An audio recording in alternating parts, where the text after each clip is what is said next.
Next up, we have Reimagining the Career Journey to Success with Eleni Gianopulos, president of Eleni's New York. Lauren Maillian Bias, author of The Path Redefined and CEO of LMB Group. Karyn Twaronite, partner at Ernst & Young LLP and Ernst & Young's America's Inclusiveness Officer. And Julie Macklowe, president and CEO of Vibute. Please welcome them.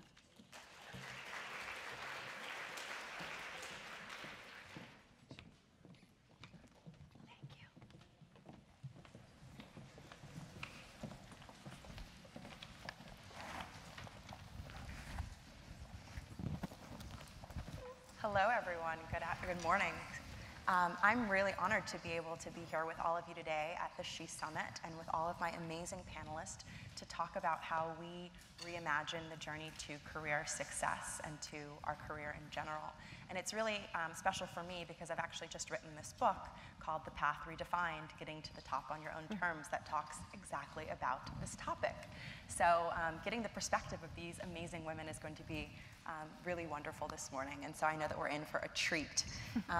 Eleni, if you can please tell us, Eleni has founded this amazing company based here in New York called Eleni's Cookies, and what's kind of changed her path in her career has been really interesting, because I know you were working at Life magazine. Yes. And you wanted to take a leave to explore a bit. So can you tell us about this kind of turning point for you in your career? Sure. I have no background, no culinary background. I was working at Life magazine, and I realized that it was not going to be as free-spirited and allow me the creativity and freedom as my own job or career company would. So I looked for what I was most interested in, which was at the time dessert and entertaining, and decided to create a cookie company. My family and husband thought I was crazy, but I started with an oatmeal recipe that my mother gave me, and it evolved, and I kind of listened to, with a lot of hurdles, what the customers wanted, and that's how it grew into the shaped cookie company, the shaped specialty cookies that it is today. I had no idea in college I would be in this place, but I'm very happy. It's turned out to be a very fulfilling career. Awesome, awesome. And I'm sure we've all had Eleni's Cookies because they're all over the city and all over the place. And so Karyn, very differently, you've been at EY forever. And very so, long time. Yeah, very right? long time. I mean, forever being since college, right? And so this I'm has old. been... This is forever, Lauren. Yes. Yeah. But you've grown tremendously while you've been at EY. You've had a few different kind of paths. I mean, did you think that you were going to end up kind of running the entire diversity inclusion business for EY when you started? No. I'm an accountant by background, so in college that was my undergraduate, and I have a master's of science in taxation, and I'm a CPA, so almost as glamorous as these ladies here in my background. But for our firm, so EY is one of the largest public accounting firms, and we do auditing, tax, M&A, and consulting. And we have 180,000 employees around the world. So doing tax for a firm like that was the optimal career if you're an accounting person and a taxation person. So I was thrilled to have a start there. But then I had an opportunity. I was asked by the managing partner at one point to do a rotation from taxation into talent. If that sounds crazy to you, I thought it was crazy too. And you know, I gave it a shot. Originally I wasn't going to, but I did. I gave it a shot. And I'm so thrilled that I did, because I was traveling along, like many of us, on one path. I had the road set. These were the different credentials I was going to get. This is the different education I was going to get. And this was where I was going to head in that direction to make partner that way. I changed lanes at their request, learned phenomenal things. I almost could have missed out on changing lanes, but I changed lanes, got different credentials, did different things, and I still made partner, but I made it in a different way. And so since then, it's opened a tremendous amount of doors for me. And the last 3 years I've spent working on diversity and inclusion. And just as an aside, because in the spirit of this conference, one of my responsibilities is on our 80,000 plus women that we have at EY, and caring for their careers and their advancement, as well as women entrepreneurs that we work closely with, and our women clients. So that's also very exciting. Yeah, wonderful. Thank you. And Julie, so before starting Vibute, you were in hedge funds and finance, and then you made the shift. And so can you tell us kind of what that turning point was for you? Yeah, I think my husband decided I was a lot nicer if I left the hedge fund business. So, I used to run $250 million long short in consumer retail. I'm almost embarrassed to say at what was S.H.E Capital, and then under my own name for Macklowe for Millennium Partners. So I think that was a great career in terms of it really taught you to network, meet people, the investment skills, the P&L aspect, and sort of the financial toolkit that has allowed Vibute then to exist. And about, I guess, 12 years into a finance career, I had met two girls out of HBS who started this company, Bobble Bar. Yeah. And I was very inspired by them. And then about the same time, I went to Europe and I had my toiletries taken, which I feel like's happened to probably everyone in the room. And no problem, you're in Europe, right? Go buy new stuff, which I did. I spent like tons of money, and sure enough, everything I bought, 4 days later, I'm in Deauville, Normandy, which has like 5 sheep and 10 people. And I'm breaking out in hives at my friend's wedding. I was like, this isn't ever gonna happen to me. So it was sort of out personal need that inspired the idea of Vibute, but I would say the company itself and like to start a startup really requires a lot of tools that frankly, had I not had from my financial career, I think it would have been much more challenging. Yeah, wonderful. Now I wanna switch the conversation a little bit now, because we've obviously tackled these turning points. And so for you, Eleni, it was, you wanted this opportunity to grow and to explore, and it was not being able to get what you wanted at your day job that really pushed you into starting Eleni's. And Julie, for you, it was this trip that you went on that, made you say, I can make better products, like there's a better way. And then for you, Karyn, I actually want to start with you a little bit, because you say that you almost missed the opportunity to change lanes. And so I would love for you to elaborate for us on that. Well, I think sometimes we get so set in the direction that we're heading that we fail to see that there are other options, or we think another option might set us back versus being open. And I call that driving with the brakes on. And I realized I was so set in my own direction, and I was doing well, and I was moving fast, and that's exciting, that you feel like something different might be less than, or a mistake, or risky. So part of why a turning point for me was that the big fancy boss asked me to do it. So that's really, it wasn't any big motivating factor, but when I originally said no, it was because it wasn't in my plan. But to be honest with you, I was young, I asked my dad for some advice. To be honest with you, I'm old now, but I still ask my dad for career advice. And it's quite helpful, actually, because it's a really good perspective. And I had said to him, I just wanted you to know that I think I'm going to have to leave EY because I said no to the big boss. And he wanted me to do something different, and I said no. And he said, well, can I come into New York City and take you to lunch before you resign? And I was going to go work at a client. He said, can we take lunch tomorrow? And we'll talk about it before you resign. And I said, Dad, I really can't take lunch. I have like 15 hours more work to do today, so I can't. And he said, if you're gonna quit, I think you can stop for lunch. Very good advice. But the point too is the flash forward on the conversation, and he said, these people are really smart, and they see ways to leverage diversity and different skills, and they've obviously seen that there's something cool they wanna try. And they're asking you to create a new position and to just go with it, and you're gonna learn a lot. What's the harm? You can always go back, you can always go to the client, you can do different things. And he was absolutely right. And I guess one thing I would just add is sometimes in companies, people don't realize that you can actually do very entrepreneurial things, even in very large companies.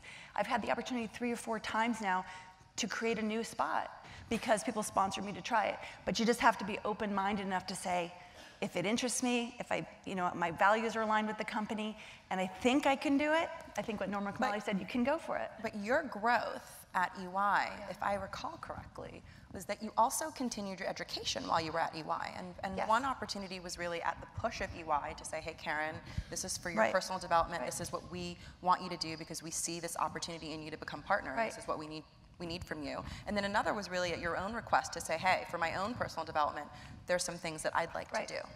Well, I would say You know, I think as women, they say women sometimes are over-credentialed and under-sponsored and under-mentored. I think that's very fair, you know, if we all think about our networks. So I'm not suggesting that you become over-credentialed, but if your credentials will help you to build your skills and build your confidence, it's incredibly important. So yes, I did have to go for my master's in taxation at night, the sexy day job that I had in tax.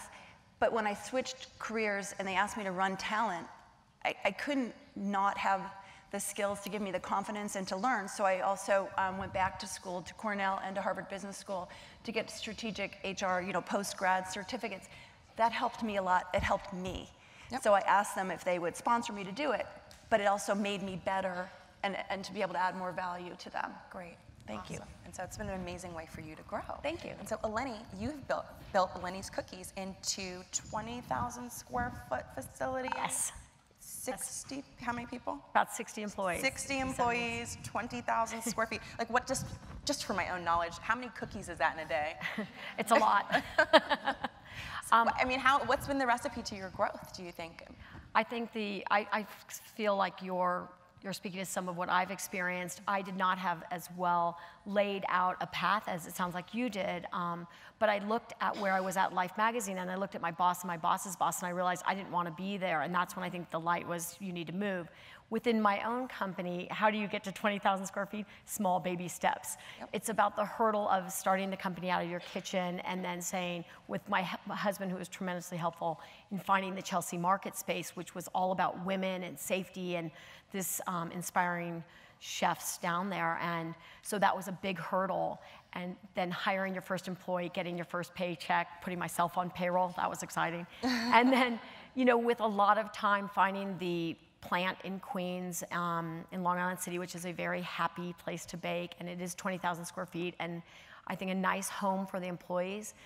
It's been quite interesting, and you didn't expect it years ago that you would be in a management position of having to hire other leaders, and that's been a new challenge every day and something that's been very rewarding to surround yourself by other. I have a lot of women employees and some wonderful men as well, but a team together, and I never thought when I started my company that I would be in this position today, nor building a cookie world of. But you're just the cookie. You're the cookie woman. I just took small baby steps. Awesome. And Julie, for you, I mean, what's been the recipe to growing Vie Beauté? I know that a lot of what Vie Beauté does as well is give back, right? You've got this great partnership with VH1 and. Yes, we're very involved with VH1 Save the Music. In fact, I'm going to be hosting their first annual Hamptons Gala at my house in July. So hopefully we'll have somebody major and fabulous. I think that tying back and giving back has been really important. We love to involve ourselves with the right charities, as well as we use those often as a venue to give sampling and products to people involved. I think it's sort of been step by step, like we're just signed a lease, which is pretty exciting since I've shared office space with my husband for the last 2 years. If that doesn't kill anyone, nothing will. So, so, you know, I think it's like, we don't sit there and necessarily, I feel like you have such a great plan. I wish I had such a great plan. Like, there was no plan. There was no plan. we're like day by day, and our goal is to help women feel beautiful and confident and get our messaging about our anti-age technology, our line's vegan and gluten-free and nut-free and paraben-free, and I guess create messaging through innovation with advertising and PR that communicates that messaging so we have customers. Yeah. Day by day. Awesome. I'm glad it's obviously working. It's obviously working. We hope. Now, so there's one thing that I say in my book, in The Path Redefined, I say that we all want to live more than one life in a lifetime. And when I say that, I mean we all want to be, I think, great at more than one thing in our lives, and perhaps more than one career, more than one title, more than one industry, or shifting between motherhood and career. And we're all mothers up here.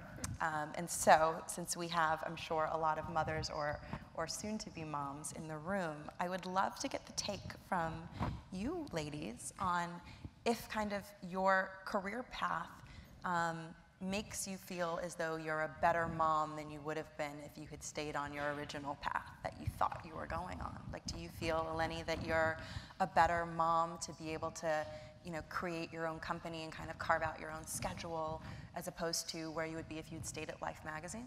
I have to be honest, when I was in college and newly married, and I got married very young, I never thought I would actually be a working mom. If I could just be honest, I just didn't think that that was the path that I would take. And I was so highly encouraged by my husband and family to have a career, and I'm thrilled today that I listen to them and do. So that was the first change for me, as I didn't see myself with a career. I think Life magazine would have been very challenging for me. I love my job today because I can carve out what I need. I did not take a maternity leave with the first child and second, but the fortunate thing is I took a month and celebrated a maternity leave 3 years after having kids.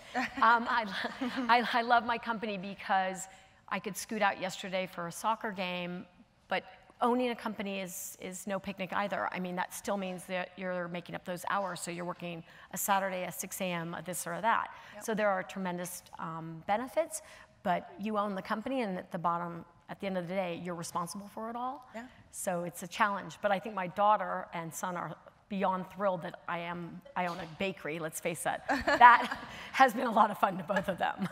Great. And Julie, how about for you? Do you feel, I mean, you must feel like going the VBT route is far better than if you had stayed in the hedge fund world. Well, I wish I had this photo. Actually, when I gave birth to Zoe, I had my laptop with my BlackBerry, my iPhone, and a wireless card, and I was trading, and I refused to push till 4 p.m. when the market shut, because it was the first Black Friday.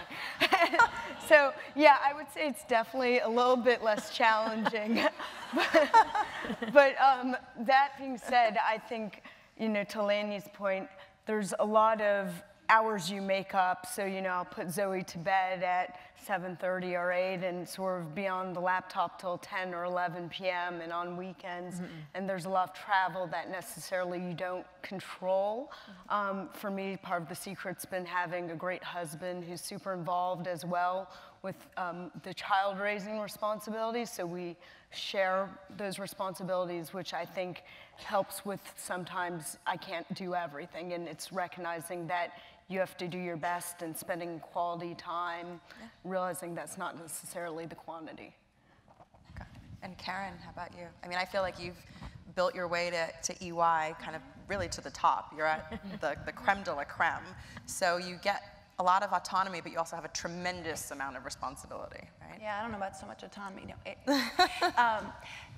you know, I think I worked for a gentleman early on in my career that said, you know, that we have to remember that you're working to have a very full life. Your work should not be your life. And I think that that's you know, really important words to live by. Unlike Eleni, I planned on working, and I thought I would, but I grew up with a mother that worked full time. My husband grew up, and his mother worked full time, and she was a professional woman. So he's been very supportive as well, and that made the environment, I think, a little bit more amenable to it. I will be candid, though, when I was first at EY, after about 5 years, I knew I really loved it. I really loved client serving and professional services, and I thought it was very exciting, but I said, it's too bad all of you guys, my colleagues, you get to stay here, but I have to go. And they said, well, why do you have to go? I said, well, I don't think I could be a partner here and be a mom and do all the other really cool things I want to do in life, which I think you can all relate to.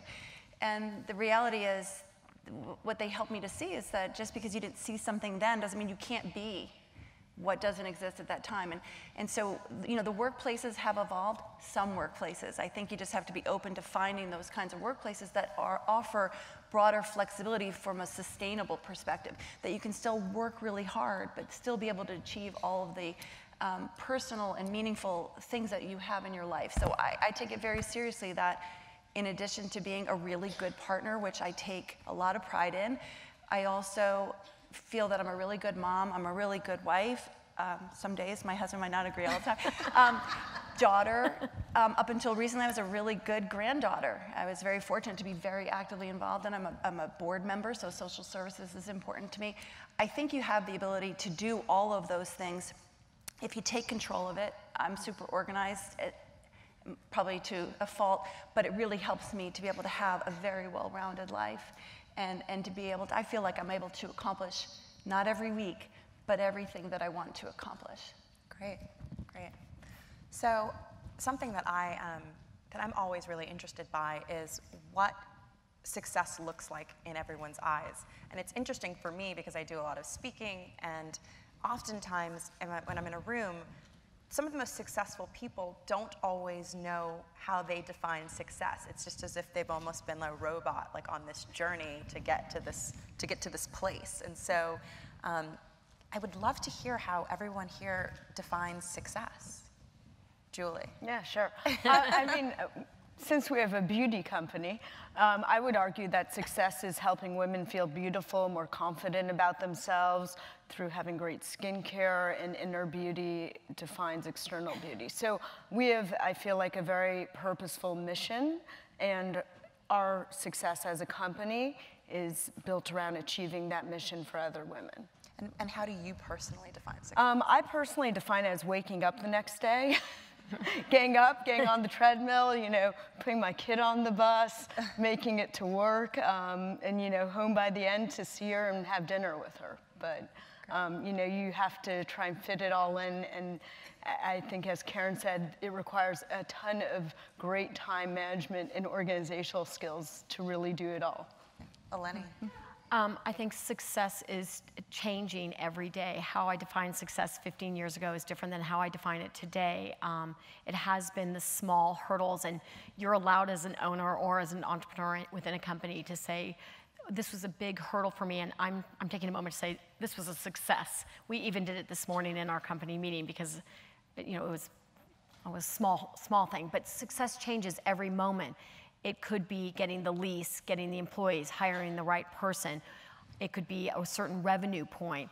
Success is having 2 healthy children in the middle of a growing business, which is challenging. Success is defining and having the time to be with your family and be with your company. You spend a lot of time at work. I think success feels good when you're surrounded by, let's face it, you're at work a lot, talented, creative, innovative, fun people. So every little day has success. Success is watching your son. For me today, how I define success is, you know, watching William be able to read his soccer report card because it was such a hurdle for him to learn how to read. So it's small hurdles that happen in your life. You know, I hope in January you're defining success for the company with a certain sales growth. So every moment has a different picture for me. Mm-hmm. Right. So it might sound a little weird, but I have a completely, and I don't know if you ladies do too, completely mushed together integrated life. I don't really have a lot of separation between work and home, and I don't mean that in a depressing way. I mean that there really isn't any gray area, that many of my colleagues from work are some of my dearest friends, and my son and my husband are totally, they know all of my friends, and they know my life. That makes it a lot easier because it's all part of one week. Success, you know, I do, of course, try to look back and say, oh, cool, I wanted to do that. I wanted to have my family in New York City. I always knew, I didn't even care about space or anything, that's something I want to do. So you can look back on those things and say, yeah, I did that, and my kid's turning out okay, and my husband still likes me. Those are all successes. But one of the other things that I do is I take it in chunks. Just like is mentioned here, at the end of every week, I try to reflect for a few minutes. Not a big deal, but for a few minutes to say, I'd like to kind of grade myself. How did I do this week? Did I do the right things for my company? Did anybody on my, was able to promote somebody on my team? Was I able to advocate for an issue that I think is really important and win? That's did I not get fired? I mean, those are all sorts of important things. But also, then if you realize, was I able to have a dinner with my parents? That's important. Was I able to, like tonight, my son is finishing his exams today, and I have a retirement party for a very dear partner, and then I'm going to have dinner with my family. That would be on that's towards an A. Yeah, because you get to check one off in the work box and one off in the personal box. And I think it's also easier to do it week by week for me, because if I did it in big chunks, it's just too overwhelming. But every week, if I could say, okay, that was an A- week, that's good, or that was a B+, that's certainly, that's progress for me, and that's success for me. And I love that you talk about work-life integration, because it's something that I believe in 1,000%. It's an entire chapter in my book, because I think there's no balance. There's no way to balance when everything is really important, meaningful, purposeful, and hard work. And it also makes it more fun. I mean, I think part of what everybody should realize when you're thinking about different choices and stuff is what's going to feel more fun more of the time, and also for your family. And that doesn't mean every day, but more of the time. So I feel as though the common theme here is that everyone changes their definition of success, and it may change based on reaching a milestone with either your personal life or your company, or that it's taken in smaller chunks so that you can just kind of think about what's immediately in front of you. And so in that vein, I would love to just get your take, each of you, on failure a bit. And I know we oftentimes talk about failure and what would you do if you weren't afraid, and we've all heard all the different sayings. But something that I kind of try to live my life by, and something that I always ask myself, is it worth it even if I fail? And so I would love to hear kind of how you've each dealt with a moment where you think you're going to fail, or, you know, kind of what do these decisions look like for you? Like, what is the decision calculus on really risky decisions or opportunities that you feel has gotten you to where you are? Julie. You know, I think when you think about failure, it actually helps define success, in that to be successful, you have to be willing to fail. But it's not the failure, it's that you learn something from it, that then becomes part of your strategy. For instance, when I came up with the IT kit, it was first called Clam. And it was my friend Maud. She's like, that is the single worst name I've ever heard in my life. So then we started, you know, playing around with names, hence V-Butey, or, you know, we went and saw the retailer with the 5-pound IT kit prototype, and they were like, okay, so where's your full size? Like, I was like, oh, that's in production. But it's, I think, not the failures itself, I think it's how you interpret it and then make it part of your strategy when you go forward, to make sure that you're taking feedback, incorporating what's good feedback, not necessarily all of it, and then putting the good stuff to make your strategy, team, and company more successful. Eleni. I would agree. You cannot have your own company or succeed in life without being afraid, without knowing that you can fail and you're going to fail on some levels. I think what is important for me to remember at work when we have a failure, and we've actually built Murphy's Law into our P&L, because every year I have a list of failures. But as somebody who's going to mentor a team, you have to empower your staff and your family, whatever it may be, to make a decision, and some are going to be wrong and some are going to fail, and to try to look at it in a positive way and learn from it. Otherwise, you'll create a negative environment. Our failures, I tend to beat myself up pretty bad when it's a deep failure, whether financial or packaging goes wrong, a line's created that doesn't sell. And then after a month, I have to kind of, you know, hit yourself, like, okay, move on. You beat yourself up enough. You learn from it. Try to make better, more thorough decisions so you have less failures. Be more thorough in your planning. That's been a challenge for me, but I have a terrific CFO today who's helping me make better decisions, less failures. But the failures are going to be there, and know how to handle them graciously and thoughtfully, and move forward positively. Awesome. So I would agree with everything that's said, so I don't want to pile on to both of their amazing points. And I would say I fail every week in something, you know, and it could be a little bit, not to underestimate diversity of perspectives, in the sense that the few times that I've had big blunders is because I went it alone. And I have an amazing team. You need to, you know, pull in all the perspectives in the team to just help you with your blind spots, in addition to peers and sponsors, et cetera. And then also, you know, one of the things that I have learned from trying to push the envelope, or trying to make an organization as large as ours continue with progress, that once in a while you rub somebody the wrong way, or you make a mistake, or you make a blunder, and you really try not to cost, you know, to create too much of an expense with a mistake. But I also think it's really important to reflect on the power of an apology. You know, every once in a while when you make a mistake, if you just call somebody and say, I'm sorry, this was what I was trying to do. I didn't mean to do this, and just so that they would understand your perspective. I know that I sincerely appreciate when people apologize to me, because sometimes I wouldn't understand. And sometimes today with email and people are moving so fast, people often forget to do an apology. And I think it goes a long way in repairing little blips here and there, because we're all going to have those failures along the way. It helps me. Yeah. Great. Well, thank you so much to my amazing panelists.